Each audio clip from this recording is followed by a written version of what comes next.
Você já se perguntou se o que te ensinaram sobre o dízimo realmente está na Bíblia? Será que a forma como ele é apresentado hoje nas igrejas corresponde ao que Deus instituiu nas Escrituras? Neste vídeo, vamos mergulhar fundo nesse assunto que é, ao mesmo tempo, fundamental para a fé cristã e uma das maiores fontes de polêmica dentro das igrejas. O objetivo aqui não é atacar denominações, nem questionar a fé de ninguém, mas trazer à luz aquilo que, muitas vezes, é ensinado de forma incompleta, distorcida ou até mesmo manipulada. A intenção é esclarecer, com base na própria Bíblia, o que realmente está escrito sobre o dízimo, sua origem, sua prática, seu propósito, e como ele deve, ou não, ser aplicado nos dias de hoje. O dízimo se tornou, ao longo dos anos, um dos pilares do discurso financeiro de muitas instituições religiosas. Em alguns contextos, ele é apresentado como uma obrigação inegociável para o cristão, um critério para medir fidelidade espiritual e até mesmo uma condição para receber bênçãos. Em outros casos, ele é tratado com mais flexibilidade, como um princípio voluntário de generosidade e gratidão. Mas diante de tantas abordagens diferentes, uma pergunta permanece: o que de fato a Bíblia ensina sobre o dízimo? Será que todo cristão deve mesmo entregar exatamente 10% da sua renda mensal? Será que deixar de dizimar atrai maldição? E, ainda mais importante, será que a prática atual do dízimo reflete o modelo bíblico ou estamos apenas repetindo uma tradição? Sem examinar as Escrituras com profundidade, falar sobre dízimo é entrar em um campo delicado. Envolve fé, dinheiro, liderança religiosa e responsabilidade espiritual. É um tema que mexe com consciências e muitas vezes com culpas. Há pessoas que se sentem mal por não conseguirem dizimar, outras que dizem dizimar por medo de serem amaldiçoadas, e ainda aquelas que se revoltam ao verem escândalos envolvendo o uso do dinheiro arrecadado nas igrejas.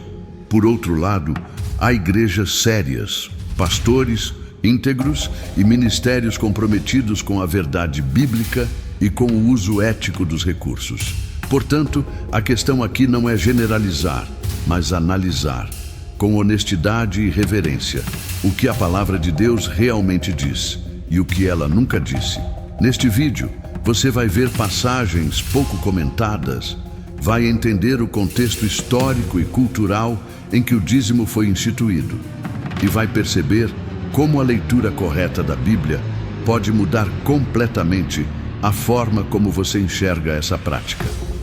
Vamos falar sobre os primeiros registros do dízimo no Antigo Testamento, como ele funcionava sob a lei de Moisés, o que Jesus disse sobre isso nos Evangelhos e principalmente como os apóstolos trataram essa questão na igreja primitiva. Tudo isso com base em textos bíblicos, análise contextual e uma reflexão sincera sobre a prática da fé. A grande promessa deste vídeo é simples, mas profunda. Hoje você vai descobrir o que nunca te explicaram sobre o dízimo na Bíblia. Não se trata de uma nova doutrina, nem de uma revelação particular. Trata-se de voltar ao texto bíblico, despido de tradições humanas e interesses institucionais, para compreender com clareza o que Deus realmente quis ensinar ao falar sobre dízimo. Se você já ouviu esse tema sendo pregado de forma impositiva, se já se sentiu pressionado ou confuso, ou mesmo se nunca parou para estudar a fundo o assunto, este é o momento. Vamos caminhar juntos por essa investigação bíblica e histórica para, ao final, você ter mais segurança sobre aquilo em que crê e pratica. O convite está feito. Ouça com atenção, examine as Escrituras como os bereanos faziam e tire suas próprias conclusões. Porque quando a verdade é conhecida, ela tem o poder de libertar, inclusive em relação ao dízimo. Antes de continuar essa jornada reveladora sobre o que a Bíblia realmente diz e o que ela nunca disse sobre o dízimo, quero te fazer um convite importante. Se você está sentindo que esse conteúdo está abrindo seus olhos, se está te fazendo refletir e questionar de forma saudável aquilo que te ensinaram, então este é o lugar certo para você. Aqui a gente busca crescer em conhecimento, fé e liberdade espiritual. E isso não é só um vídeo, é um movimento de pessoas que querem viver uma fé mais consciente, mais bíblica e menos presa a tradições vazias. Então, se isso faz sentido para você, clica no botão de like agora. Isso mostra que esse conteúdo tem valor e ajuda a alcançar mais pessoas que também estão em busca dessa transformação. E se você ainda não é inscrito no canal, aproveita para se inscrever agora. Assim você faz parte dessa comunidade que está aprendendo a discernir a palavra com profundidade, sem medo, sem rótulos e com o coração aberto para a verdade. Seja bem-vindo. Essa história ainda está só começando. E agora vamos continuar entendendo o que nunca te explicaram sobre o dízimo na Bíblia. O termo dízimo vem do hebraico ma'aser, que significa literalmente 10ª parte. É uma palavra que ao longo do tempo foi ganhando significados diversos nas tradições religiosas, mas cuja base original é bem objetiva: separar 10% de algo. No contexto bíblico, esse algo era primordialmente a produção agrícola e os rebanhos, não dinheiro. A ideia de que o dízimo é a 10ª parte do salário, como se pratica em muitas igrejas hoje, não encontra base direta no modelo original apresentado nas Escrituras. Para compreender o que é o dízimo segundo a Bíblia, é fundamental entender não apenas seu significado linguístico, mas seu contexto histórico e religioso. O primeiro registro do dízimo na Bíblia aparece em Gênesis 14, quando Abraão, após resgatar seu sobrinho Ló e derrotar reis inimigos, encontra-se com Melquisedeque, rei de Salém e sacerdote do Deus Altíssimo. Nesse encontro, Abraão entrega a Melquisedeque o dízimo de tudo o que havia tomado como despojo de guerra. Esse gesto, espontâneo e pontual, é feito antes mesmo da lei de Moisés existir. Ou seja, não se tratava de uma obrigação legal ou religiosa formalizada por Deus, mas de uma atitude voluntária e simbólica. O texto não detalha exatamente o que compunha esse tudo, nem menciona que Abraão repetiu essa prática em outras ocasiões. Mesmo assim, esse episódio é frequentemente usado como argumento de que o dízimo é anterior à lei e, portanto, deve ser considerado uma prática eterna. Outro personagem que aparece praticando algo semelhante ao dízimo é Jacó, neto de Abraão. Em Gênesis 28, após ter um sonho onde Deus lhe faz promessas, Jacó faz um voto dizendo que, se o Senhor o proteger em sua jornada, ele devolverá a Deus o dízimo de tudo quanto vier a possuir. Novamente, temos aqui uma iniciativa pessoal, condicional, e não um mandamento recebido diretamente de Deus. Jacó promete dizimar se Deus cumprir aquilo que ele espera, mostrando que o dízimo, nesse momento da história bíblica, era uma forma de retribuição ou gratidão, não uma norma estabelecida. A formalização do dízimo como parte da religião de Israel ocorre mais tarde, com a instituição da lei de Moisés. É nesse ponto que o dízimo deixa de ser apenas um gesto voluntário e se torna um mandamento com finalidade específica. No contexto da lei, o povo de Israel era predominantemente agrícola. Sua economia girava em torno do cultivo da terra e da criação de animais. Assim, os dízimos estabelecidos por Deus por meio da lei consistiam em partes dos produtos da terra: cereais, vinho, azeite, frutas e animais do rebanho. Em Levítico 27, 30, 32, por exemplo, lemos que todos os dízimos da terra, tanto dos cereais do campo como dos frutos das árvores, são do Senhor, e que todo o dízimo do rebanho e do gado, o 10º de tudo o que passar debaixo da vara do pastor, será consagrado ao Senhor. Esses textos deixam claro que o dízimo era composto por bens agrícolas e não monetários.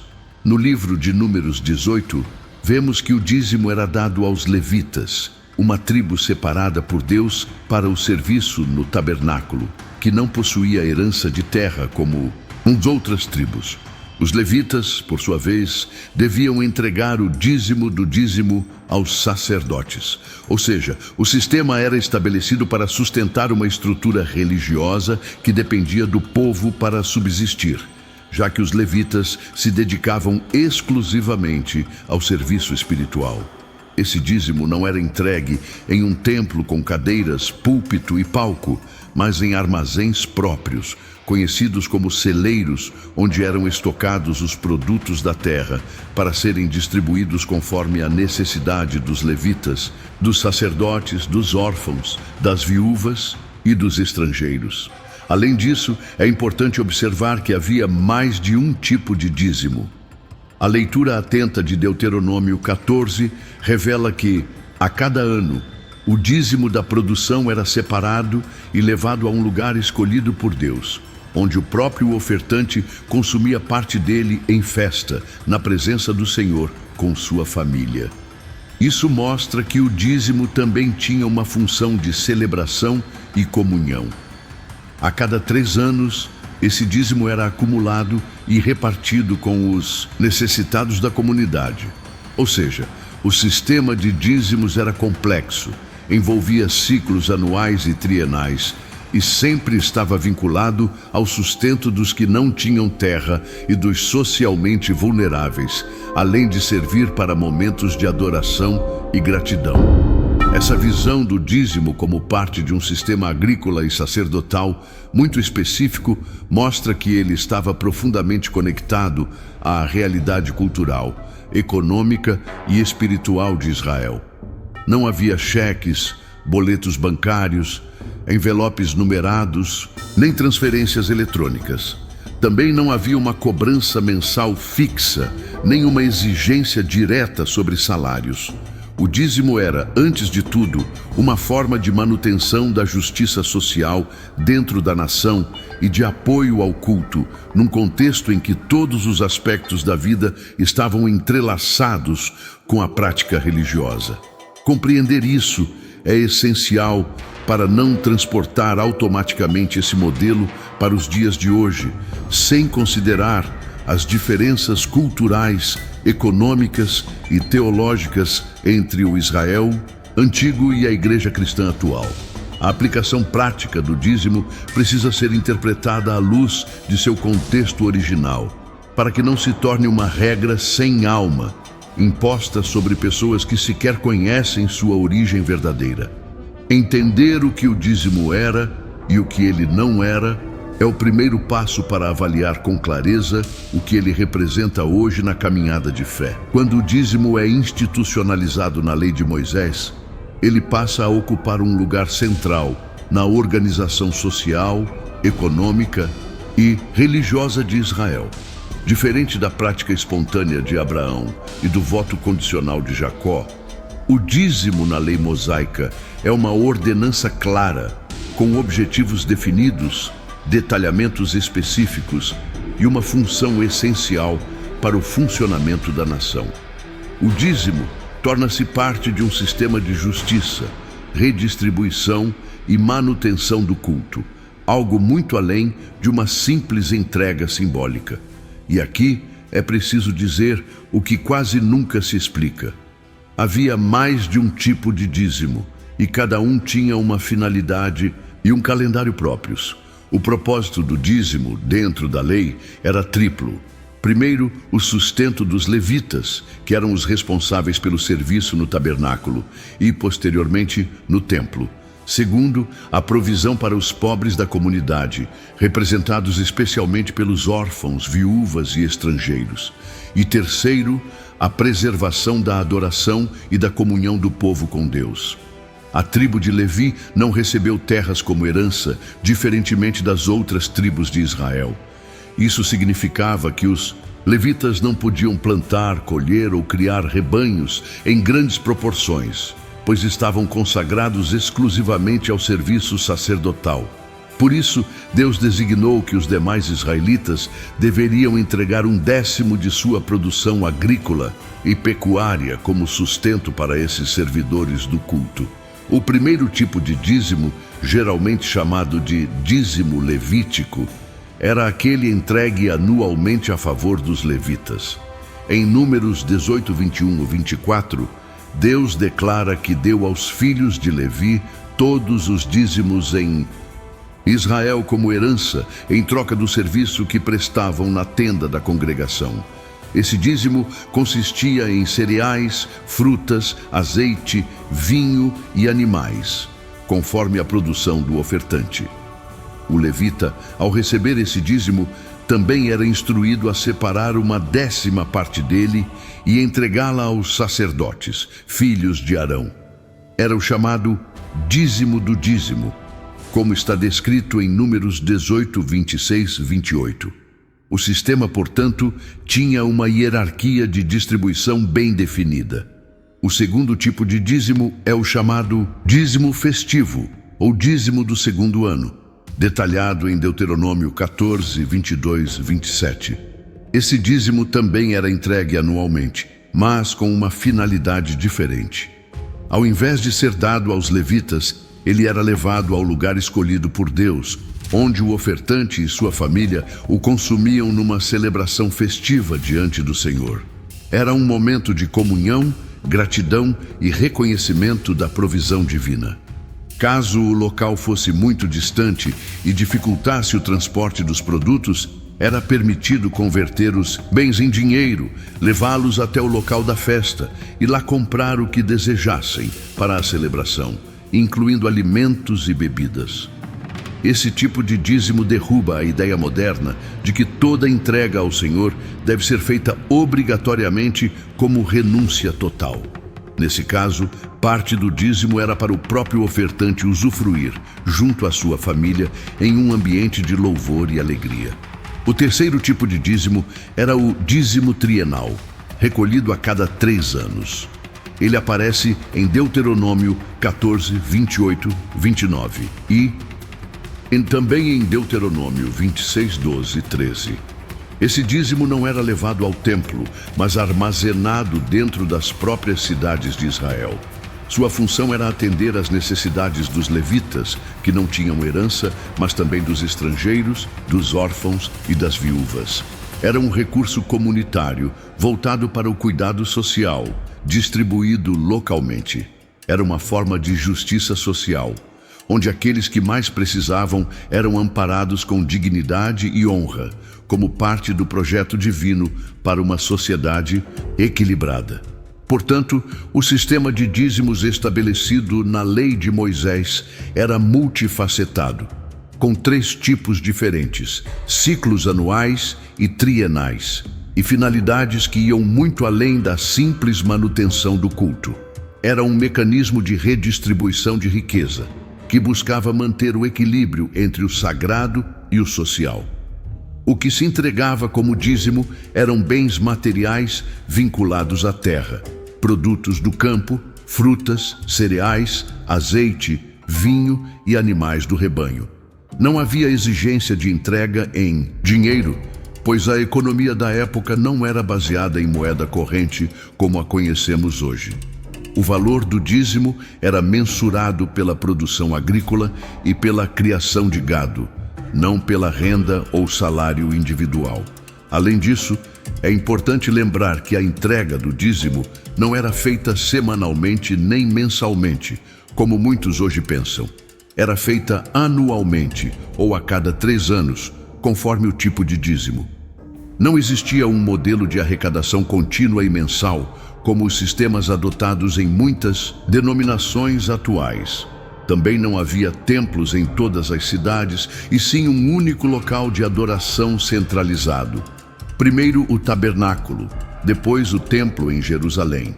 Isso significa que o sistema de dízimos exigia logística, planejamento e consciência coletiva. Era algo feito com reverência, responsabilidade e atenção às reais necessidades do povo. Outro ponto pouco abordado nos ensinos sobre o dízimo é que ele não era uma exigência feita aos estrangeiros que viviam em Israel, nem tampouco aos pobres. Ele era uma obrigação dos proprietários de terras e rebanhos, ou seja, daqueles que tinham capacidade produtiva. Isso reforça a ideia de que o dízimo era uma ferramenta de justiça, não um peso sobre quem já vivia com escassez. Aqueles que recebiam o dízimo, levitas, órfãos, viúvas e estrangeiros, eram justamente os que não tinham acesso à terra ou à produção agrícola. Era uma estrutura de cuidado mútuo, onde os que tinham mais contribuíam para o sustento daqueles que nada possuíam. Esse panorama mostra que o dízimo, dentro da lei de Moisés, era um conjunto de práticas muito bem definidas, ligadas diretamente ao contexto agrícola e à estrutura social e religiosa de Israel. Ele cumpria funções práticas, espirituais e sociais, e sua aplicação era cuidadosamente delineada por Deus para preservar a santidade do culto e a dignidade dos mais necessitados. O dízimo era parte integrante da aliança que Deus fez com o povo, e como tal, obedecia a uma lógica completamente diferente daquela que muitas vezes se prega hoje. Entender isso é essencial para uma leitura honesta e contextualizada da Bíblia. O ensino de Jesus sobre o dízimo aparece de forma direta em apenas algumas passagens nos Evangelhos, sendo a mais conhecida delas Mateus 23:23. Nesse versículo, Jesus está em meio a uma série de duras repreensões aos fariseus e escribas, os líderes religiosos da época. Ele diz: "Ai de vós, escribas e fariseus, hipócritas, porque dais o dízimo da hortelã, do endro e do cominho, e desprezais o mais importante da lei, a justiça, a misericórdia e a fé. Deveis, porém, fazer estas coisas sem omitir aquelas." Esse versículo tem sido frequentemente utilizado tanto por defensores quanto por críticos da prática do dízimo nos dias atuais. Mas para compreendê-lo corretamente, é necessário observar o contexto histórico, cultural e teológico em que ele foi proferido. Em primeiro lugar, é fundamental entender que Jesus estava falando para judeus, num período em que a lei de Moisés ainda estava plenamente em vigor. Ele próprio viveu sob a lei e cumpriu todas as suas exigências. Como judeu, Jesus participou do sistema religioso instituído por Deus no Antigo Testamento, que incluía o templo, os sacrifícios e o dízimo. O Novo Testamento ainda não havia sido estabelecido e a cruz, o ponto de ruptura entre as duas alianças, ainda não havia acontecido. Portanto, suas palavras precisam ser compreendidas dentro dessa realidade. Ele não estava ensinando aos cristãos da nova aliança como deveriam dizimar, mas confrontando os religiosos judeus sobre sua distorção da lei que eles próprios diziam obedecer. A crítica de Jesus em Mateus 23:23 não recai sobre o ato de dizimar em si, mas sobre a hipocrisia daqueles que faziam do dízimo uma vitrine de piedade, enquanto negligenciavam princípios fundamentais da lei. Os fariseus eram meticulosos em dar o dízimo até das mínimas ervas do jardim, como hortelã, endro e cominho, algo que nem era explicitamente exigido na lei. Mas deixavam de lado a justiça, a misericórdia e a fé. Isso revela uma espiritualidade superficial, baseada em aparência e rigor formal, mas vazia de compaixão, integridade e relacionamento com Deus. Jesus não diz que os fariseus estavam errados em dizimar essas pequenas coisas, mas que sua prioridade estava totalmente invertida. Ao afirmar: "Deveis, porém, fazer estas coisas sem omitir aquelas", ele destaca que os valores mais profundos da fé devem vir em primeiro lugar. É importante perceber que essa fala de Jesus não está apresentando uma doutrina sobre o dízimo para os seus seguidores, mas corrigindo um desvio de foco na prática religiosa da época. O objetivo é denunciar a hipocrisia religiosa e resgatar a essência da lei. A ênfase está na justiça, na misericórdia e na fé, elementos que aparecem em diversos momentos do Antigo Testamento como sendo mais importantes do que sacrifícios, ofertas ou rituais. O problema, portanto, não era o dízimo em si, mas a substituição de um relacionamento real com Deus por uma religião mecânica e ostensiva.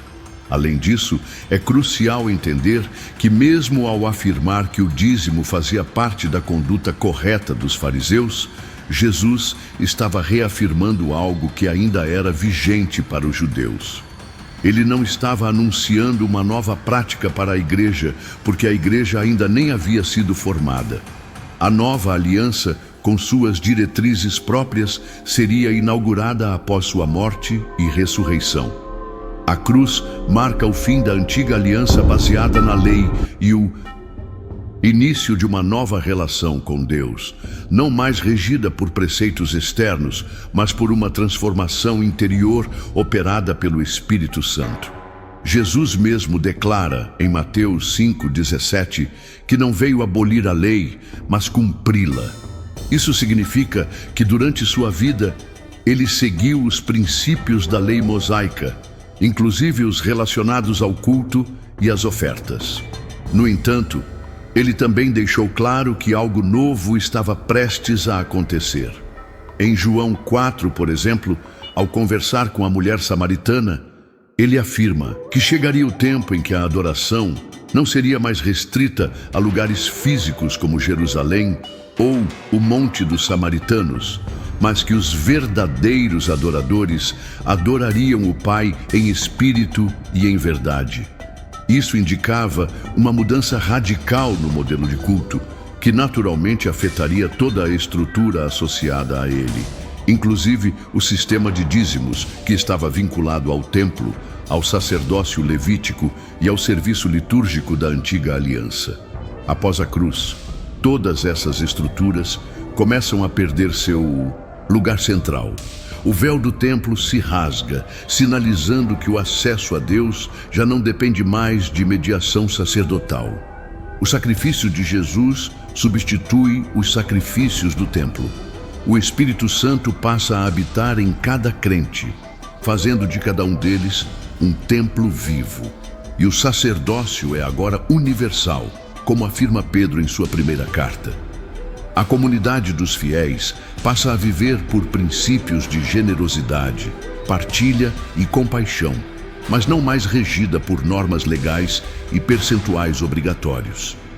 Nesse cenário, a fala de Jesus sobre o dízimo deve ser entendida como parte de sua missão de revelar o verdadeiro sentido da lei e expor a hipocrisia daqueles que a usavam para se autopromover.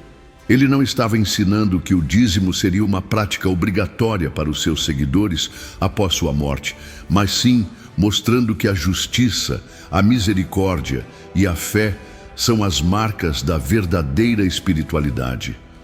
Até aquele momento, o dízimo ainda fazia parte da vida religiosa de Israel, mas tudo estava prestes a mudar com a nova aliança que seria selada com seu sangue. Essa compreensão é essencial para que não se usem as palavras de Jesus fora do seu contexto, como se ele estivesse estabelecendo um mandamento universal e eterno sobre o dízimo. A análise cuidadosa dos evangelhos mostra que seu foco estava muito mais na transformação do coração do que na manutenção de rituais antigos. Ao destacar os valores esquecidos pelos fariseus, Jesus estava preparando o caminho para uma nova forma de viver. A fé, onde a prioridade não está em regras externas, mas em uma vida interior moldada pelo amor, pela verdade e pela graça. Quando observamos o Novo Testamento em busca de um ensino claro e sistemático sobre o dízimo, algo se destaca imediatamente: a ausência de qualquer mandamento explícito para que os cristãos pratiquem o dízimo como era feito na antiga aliança. Ao contrário do Antigo Testamento, que estabelece o dízimo como uma lei obrigatória dentro do contexto da nação de Israel, O Novo Testamento introduz uma abordagem completamente diferente em relação às contribuições e ao sustento da obra de Deus. A ênfase agora é colocada na generosidade voluntária, no desprendimento pessoal e na comunhão entre os crentes, e não em porcentagens fixas ou em obrigações formais. O dízimo, enquanto prática vinculada ao templo, ao sacerdócio levítico e ao sistema legal mosaico, perde seu espaço como estrutura normativa no meio cristão. Logo nos primeiros capítulos do livro de Atos, temos um vislumbre de como a igreja primitiva lidava com os bens e com o cuidado mútuo. Em Atos 2, 44 e 45, é dito que todos os que criam estavam juntos e tinham tudo em comum. Vendiam suas propriedades e bens e os repartiam com todos, segundo a necessidade de cada um. Mais adiante, em Atos 4, 32 e 35, lemos que ninguém considerava exclusivamente sua nenhuma só das coisas que possuía, mas tudo lhes era comum. Essa forma de vida comunitária, radicalmente generosa, vai muito além do dízimo tradicional.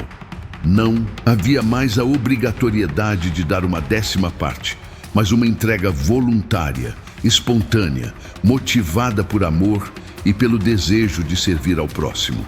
As pessoas vendiam seus bens e traziam os recursos aos pés dos apóstolos, para que fossem distribuídos segundo as necessidades. A motivação era interna, não imposta por uma regra externa. Isso demonstra que a espiritualidade cristã estava sendo moldada por um novo princípio, o da entrega total de si mesmo, e não apenas de uma fração de seus bens. O apóstolo Paulo, que escreveu a maior parte do Novo Testamento, também trata da questão das contribuições em várias de suas cartas. Em nenhuma delas, porém, ele estabelece o dízimo como norma para os cristãos. Um dos textos mais significativos sobre esse tema está em 2 Coríntios 9, 7, onde ele afirma: cada um contribua segundo tiver proposto no coração, não com tristeza ou por necessidade, porque Deus ama a quem dá com alegria. Aqui está um dos pilares da ética cristã em relação às finanças: liberdade, consciência e alegria. A contribuição não deve ser motivada por pressão, medo, obrigação religiosa ou cálculo percentual. Ela deve nascer do coração transformado, que entende que tudo o que possui vem de Deus e está disponível para servir a sua obra e aos irmãos. Paulo também era claro ao afirmar que aqueles que se dedicam ao ministério têm o direito de viver do Evangelho, como menciona em 1 Coríntios 9, 13 e 14. Não sabeis vós que os que administram o que é sagrado comem do que é do templo, e que os que de contínuo estão junto ao altar participam do altar? Assim ordenou também o Senhor aos que anunciam o Evangelho que vivam do Evangelho. No entanto, mesmo afirmando isso, Paulo escolhia em várias ocasiões não fazer uso desse direito. Ele preferia trabalhar com as próprias mãos, como faz referência ao seu ofício de fazedor de tendas, para não ser um peso à igreja e para não dar motivo de escândalo.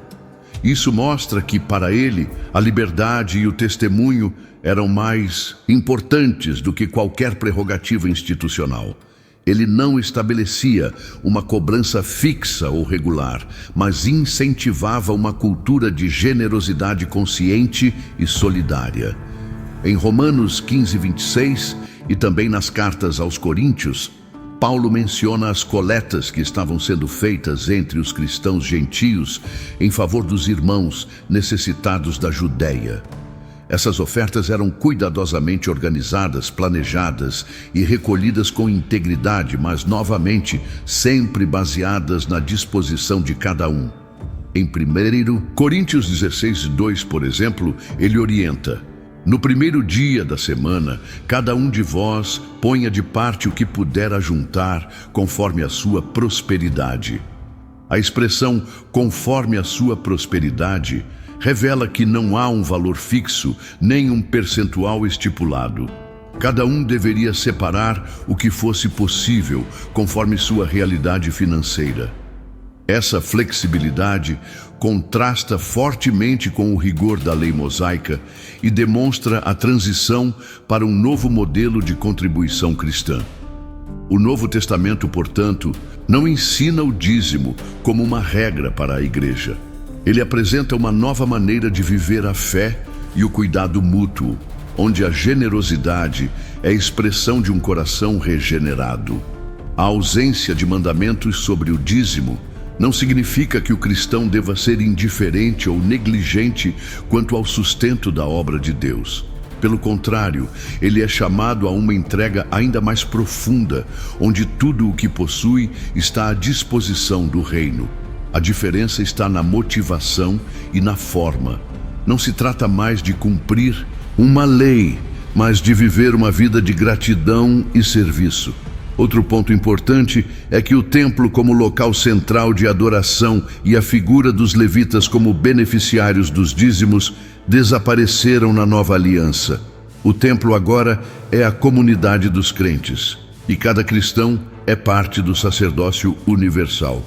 Com isso, a estrutura que sustentava a prática do dízimo no Antigo Testamento deixou de existir. O modelo do Novo Testamento é descentralizado, comunitário e relacional. O cuidado com os necessitados, o apoio aos missionários, o sustento dos obreiros, tudo isso é feito com base em uma rede de irmãos que compartilham a fé e os recursos de maneira espontânea. A generosidade é vista como um fruto do Espírito e como uma expressão prática do amor cristão.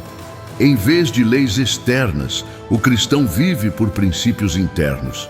Em vez de porcentagens obrigatórias, ele é desafiado a confiar em Deus e a contribuir de acordo com a fé, a alegria e a compaixão que fluem de seu interior.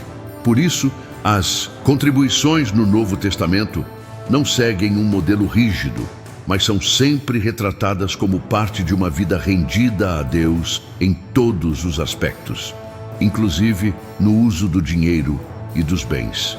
Ao longo dos séculos, a compreensão e a prática do dízimo foram sendo transformadas, muitas vezes desconectando-se completamente do que a Bíblia realmente apresenta. O que raramente se explica nas pregações ou nos estudos comuns é que o dízimo originalmente não era dinheiro. Essa é uma das verdades fundamentais que, quando compreendidas em seu contexto original, lançam uma nova luz sobre todo o debate em torno do tema. O dízimo bíblico, desde o Antigo Testamento, era composto por produtos da terra: alimentos, cereais, azeite, vinho, gado. Ele estava vinculado à produção agrícola e ao pastoreio, porque esse era o modo de vida de Israel. As pessoas não dizimavam moedas, mas o fruto do seu trabalho no campo.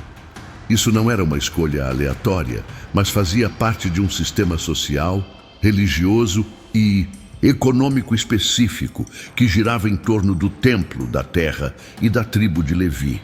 Na lei de Moisés, o dízimo era um meio de prover sustento aos levitas que não possuíam herança de terra e também de atender os órfãos, viúvas e estrangeiros.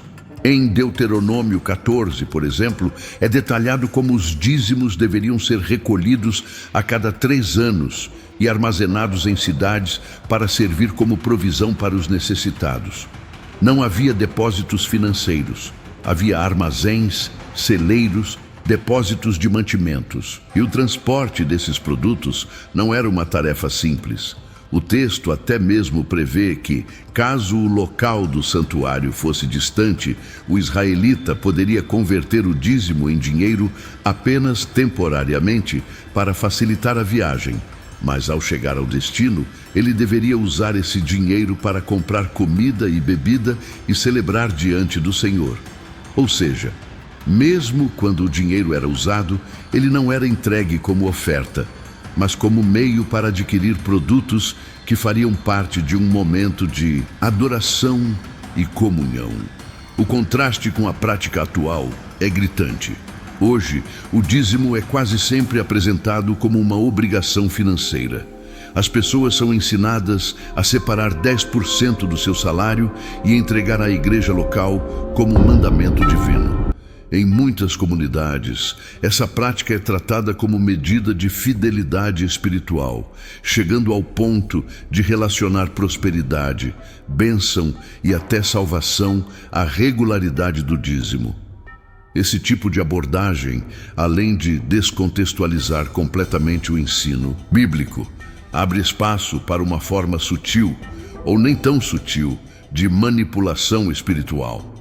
Quando líderes religiosos utilizam o medo, a culpa ou promessas de recompensas materiais para forçar a entrega do dízimo, estão substituindo a liberdade do Evangelho por um sistema de controle. Muitos cristãos, por falta de conhecimento, vivem sob esse peso, acreditando que estão amaldiçoados se não derem exatamente 10% de tudo o que ganham. Essa mentalidade se apoia, em grande parte, em uma interpretação equivocada de Malaquias 3:10, onde Deus convida o povo a trazer todos os dízimos à casa do tesouro, prometendo bênçãos sem medida. No entanto, esse texto foi escrito para um povo específico, num tempo específico e dentro de um sistema de aliança que não está mais em vigor. Ele se dirige a Israel, numa época em que o templo ainda era o centro do culto e o sacerdócio levítico ainda operava. Aplicar esse texto diretamente aos cristãos de hoje, como se fosse um mandamento perpétuo e universal, é ignorar completamente o papel da cruz na transformação da relação entre Deus e seu povo. A nova aliança, conforme ensinado por Jesus e pelos apóstolos, não impõe taxas religiosas, mas convida a uma vida de generosidade, desprendimento e serviço voluntário. O que muitas vezes não se explica é que o Novo Testamento apresenta um modelo de contribuição que é movido pela graça e pela liberdade, e não pela obrigação. Paulo é enfático ao afirmar que Deus ama quem dá com alegria e que cada um deve contribuir segundo tiver proposto no coração, não por necessidade.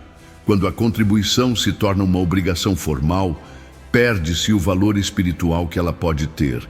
A generosidade verdadeira nasce do coração, não da imposição. Ela não é uma reação ao medo de punição, mas uma resposta de amor e gratidão.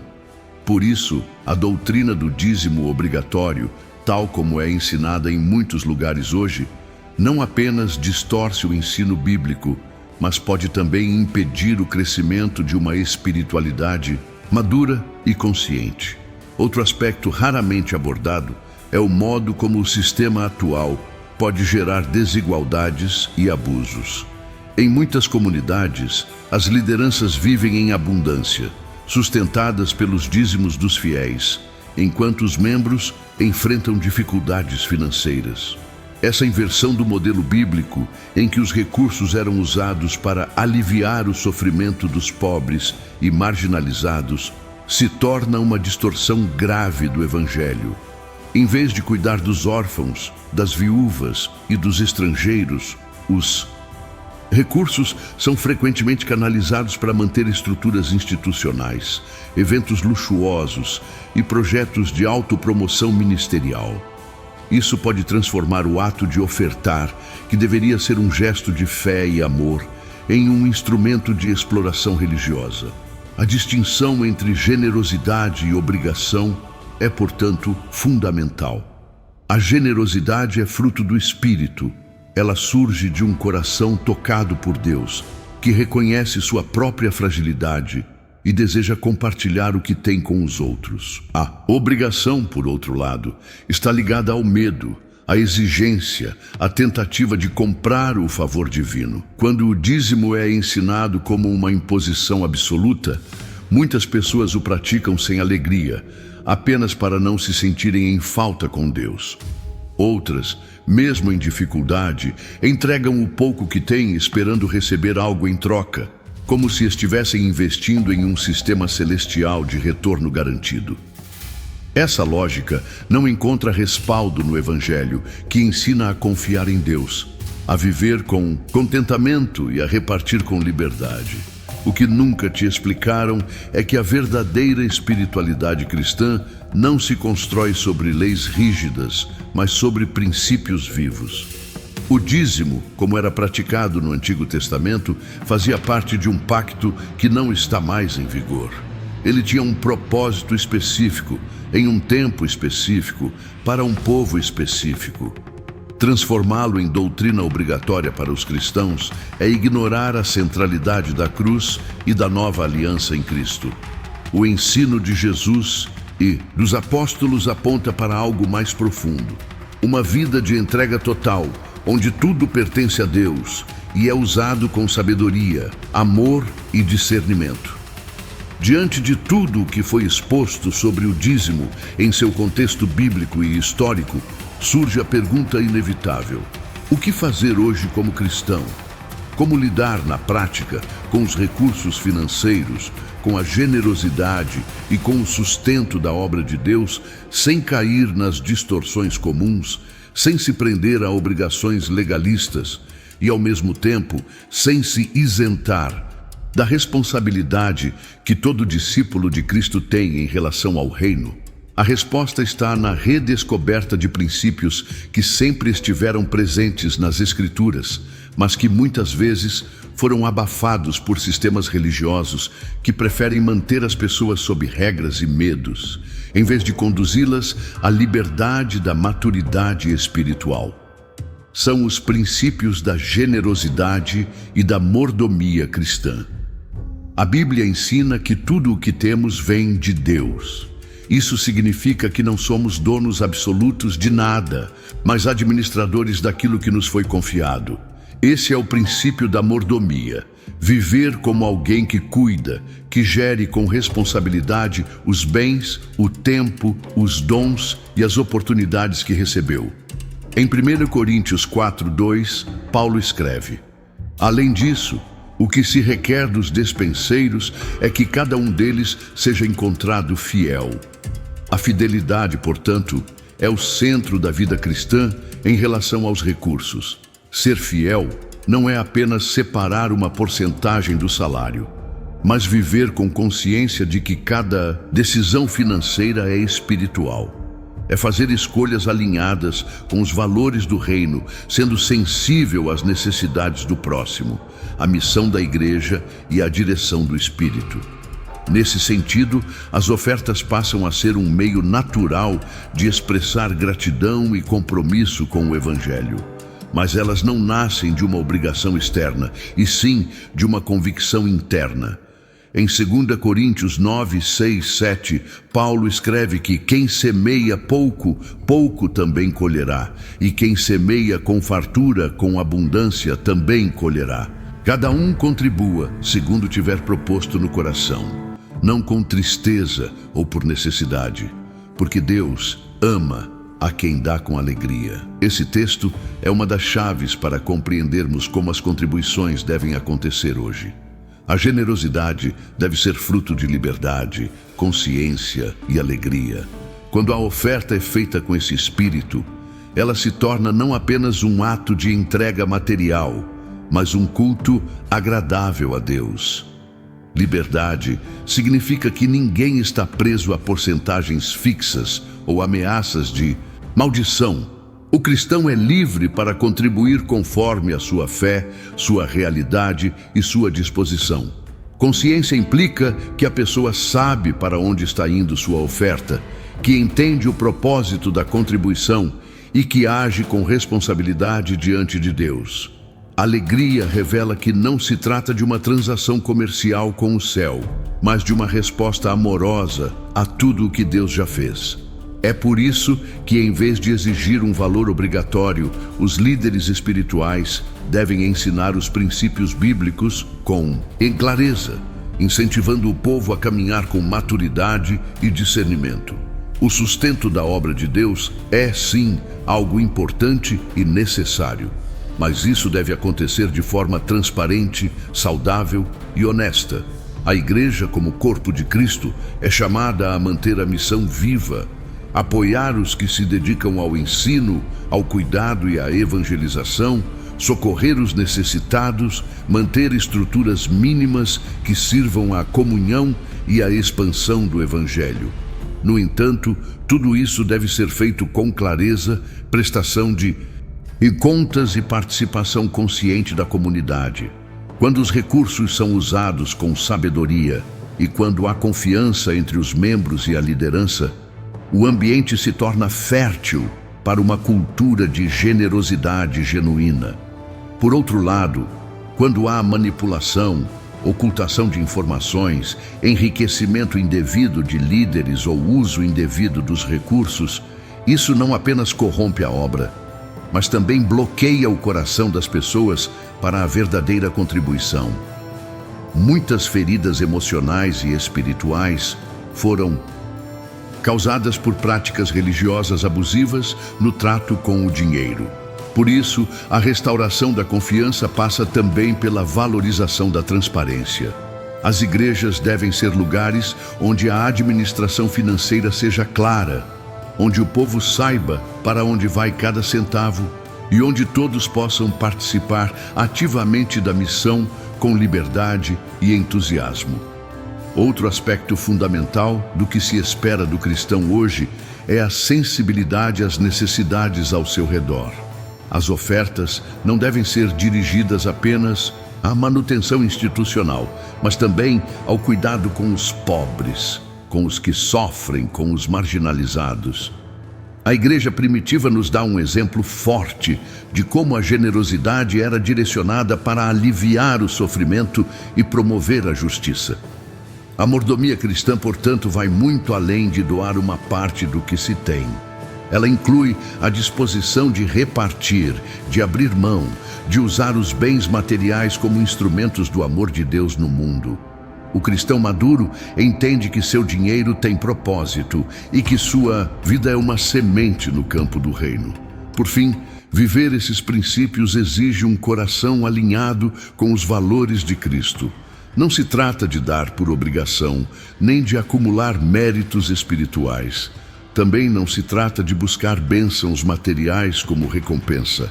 O foco está na transformação de vida que acontece quando alguém compreende que tudo o que possui é de Deus e que foi chamado para ser um canal de bênção. Essa consciência transforma o modo como se vê o trabalho, o consumo, os investimentos, os relacionamentos e as escolhas diárias. O cristão não vive para si mesmo, mas para o reino, e isso inclui a maneira como ele lida com seus bens. O chamado hoje é para uma vida de entrega voluntária, responsável e cheia de significado, não baseada em números fixos, mas em uma fé que se traduz em ações práticas, não motivada pelo medo, mas pela confiança em Deus, não forçada por regras humanas, mas conduzida pelo Espírito que inspira a generosidade como fruto natural de uma nova natureza. Assim, cada cristão, em qualquer realidade, pode participar ativamente do sustento da missão e da edificação da igreja, de forma coerente com os princípios eternos do Evangelho. Ao longo deste vídeo, percorremos uma jornada profunda e esclarecedora sobre o dízimo na Bíblia.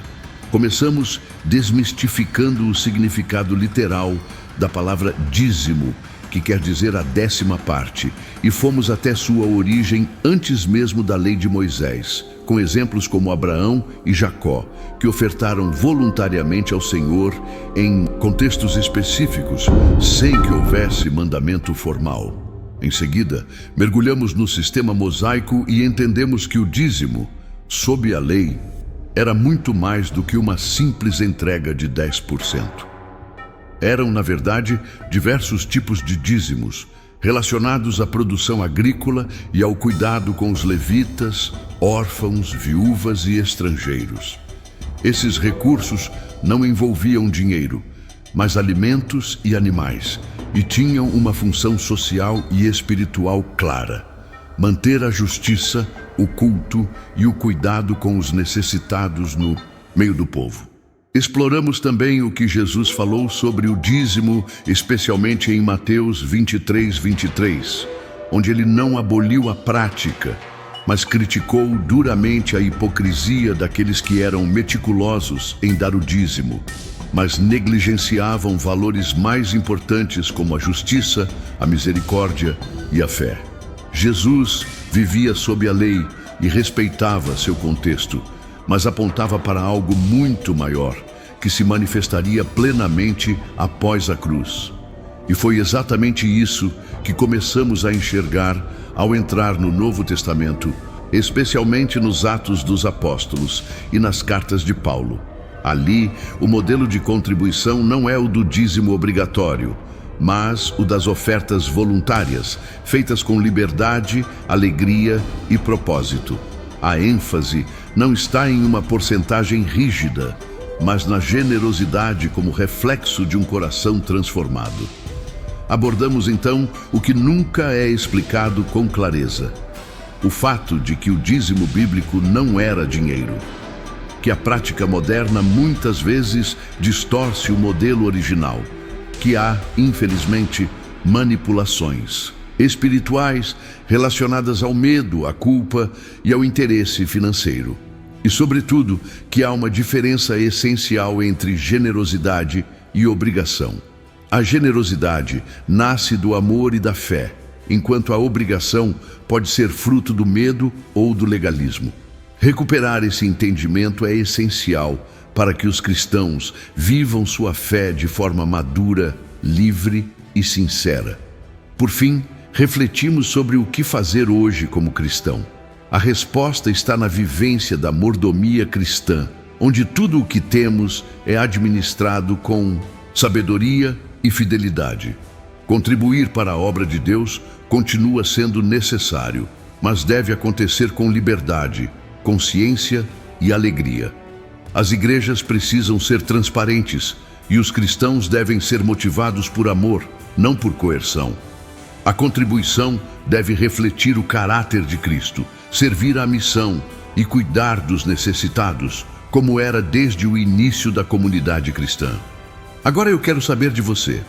Qual foi a parte mais reveladora para você neste vídeo? O que te surpreendeu ou te fez repensar o que você sempre ouviu sobre o dízimo? Deixe aqui nos comentários a sua visão, sua dúvida ou até mesmo sua experiência com esse tema. Esse espaço é seu também, e sua participação é fundamental para que essa conversa continue. Se esse conteúdo te ajudou de alguma forma, curta esse vídeo, se inscreva no canal e compartilhe com alguém que precisa ouvir isso. Você pode ser instrumento de transformação na vida de outra pessoa apenas ao espalhar esse conhecimento. Juntos, estamos formando uma comunidade mais consciente, mais livre e mais comprometida com o Evangelho genuíno. Nos próximos vídeos, vamos continuar mergulhando em temas que muitas vezes são mal compreendidos, mas que têm o poder de mudar a forma como vivemos nossa fé. Então, ativa o sininho para não perder nada. Até a próxima.